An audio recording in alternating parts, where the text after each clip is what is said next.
They came on this Patriot Day to hear the miraculous story of a U.S. airman who survived a roadside bomb in Afghanistan during the Gulf War. The Honor Guard from Nellis Air Force Base presented the colors as U.S. Air Force Master Sergeant Israel Del Toro, Jr. placed his hand over his heart. This is the 5th year the Southern Utah Veterans Home has invited the public to hear from an inspirational speaker in remembrance of 9/11. You know, and of course, we all remember we were very confused. There was a lot of confusion about what was going on, especially before that second plane hit. And I said to my wife, I don't know what's going on, but our world just changed forever. On December 4th, 2005, Del Toro's life would change forever. He was on a mission in Afghanistan when his Humvee was struck by an IED. But the flames overtook me, and I collapsed. And I'm laying there. I'm thinking, I'm gonna die here. 80% of his body was burned, and he was only given a 15% chance of survival. Losing his own parents at age 14, Del Toro, or DT, was reminded that he had a son and a wife at home, which brought him through it. And to my therapist, because he was like, DT, you can't give up. You don't realize how many people you motivate, not only the staff, but other team members that are injured. They see how hard you go through your therapy, go through some of the most intense pain, and you don't give up. Don't give up, brother. Trust me, all your son wants is his dad. After waking up from a coma 4 months later, he knew what he had to do to survive once again. And 2 months after they told me, gave me that diagnosis of never walk again and, be in the hospital another year and a half, I left that hospital walking and breathing on my own. So I beat those odds. While it was initially hard to look at himself in a mirror, DT said the flames made him stronger. But worst of all, I had to get desensitized, meaning your skin becomes hypersensitive. You can rub a feather across my hands and it felt like you were cutting me with razor blades. But I had to go through it. I had to, because if I wanted to hold my son, I had to go through that pain. Despite his hands being severely disfigured, DT took to the track and field. He was introduced to sports for rehabilitation.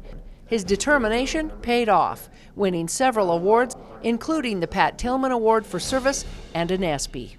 I own 3 world records in shot put, discus, and javelin for my classification. And I have won numerous other medals, medals at the Invictus Games, the competition that Prince Harry created off of the Warrior Games, the DoD Warrior Games. With more medals than Michael Phelps, DT is still proud of his accomplishments. He said the key to life is to never give up. It doesn't really hit me how people see me until when I get those people that reach out to me and tell me, Sergeant Toro, I was about to end it all. And I heard how you didn't give up, how you found your spark, your spirit to never give up. And it motivated me to continue to fight. And that's when it hits me. It's like, holy cow, people do see me in this light. Using his own perseverance, DT became the first 100% combat disabled Air Force technician to re-enlist in the military in 2010. And now he's teaching others. Master Sergeant DT went on to become a motivational speaker. He was encouraged by General Mosley. I was like, sir, why do you want me to go? I don't have a story. And he's like, you're not having a story. It's like, they gave you 15% chance to live. You're not supposed to walk. You're coma 4 weeks, supposed to be on a respirator. And 2 months after they gave you that diagnosis, you left us, you're here walking and breathing on your own. That's not a story, I don't know what is. So he's the one that really got me into it. Del Toro is proudly featured in a Portraits of Courage book of America's warriors, painted by President George Bush Jr.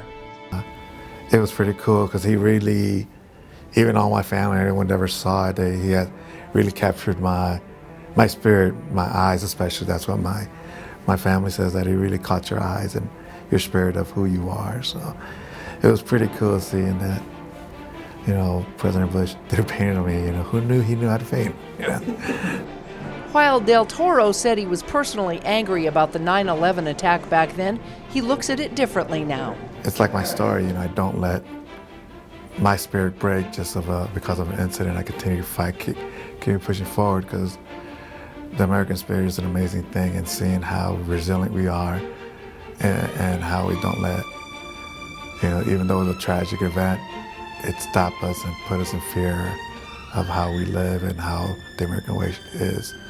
So that's what I hope people take away, that the American spirit is alive and well and will never give up. After his speech, the Southern Utah Veterans Home staff honored him with a framed American flag.